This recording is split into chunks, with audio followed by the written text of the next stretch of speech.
Here are a couple of pictures of these panels in action. Here is your 3-valve panel, right there, an excess flow switch, and ESO in a cabinet. You know this system has a GSM-12 because of the excess flow switch and the ESO valve. Here is the 1-valve panel paired with a 5-valve panel. There's a little more going on this 5-valve panel. Here's a Venturi. That gives you enhanced purging as far as on the vacuum side.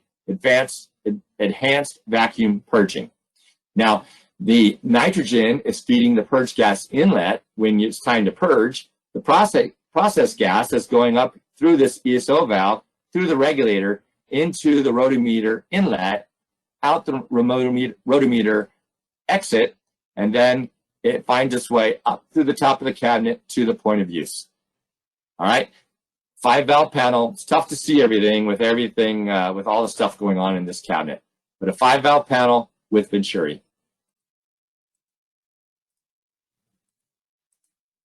You can see a GSM-12 magnet helic, which will detect exhaust fail. You can see this is actually in our factory, so the customer has not installed it yet. The 2 panels are an auto switchover. We know that because we see the air-actuated switchover valves right here and here.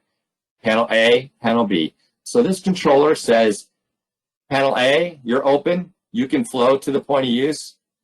And then when it's low, because it knows by this pressure switch right here, it switches to this panel, opening this valve, closing this valve, and the gas flows like this to the point of use. The outlet's blocked by this gas detection sensor. You can see the detection cone right there.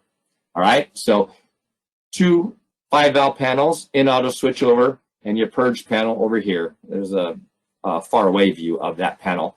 The purge gas feeds both purge gas inlets of these 2 panels.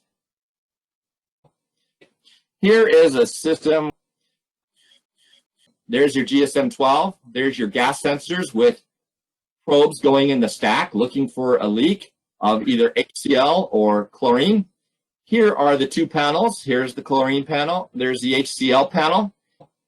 These are the mass flow devices that controller is controlling, because he's actually going to set his flow rate to the point of use.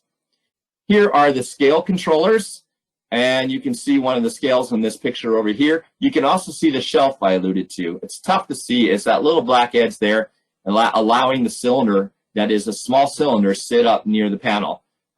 And that shelf is in these U-channel struts. Okay, rigid pigtails for corrosive gas.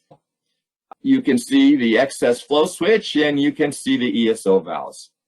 And it's exactly the kind of system a customer needs for doing research with corrosive gases and making sure his system will last years and years.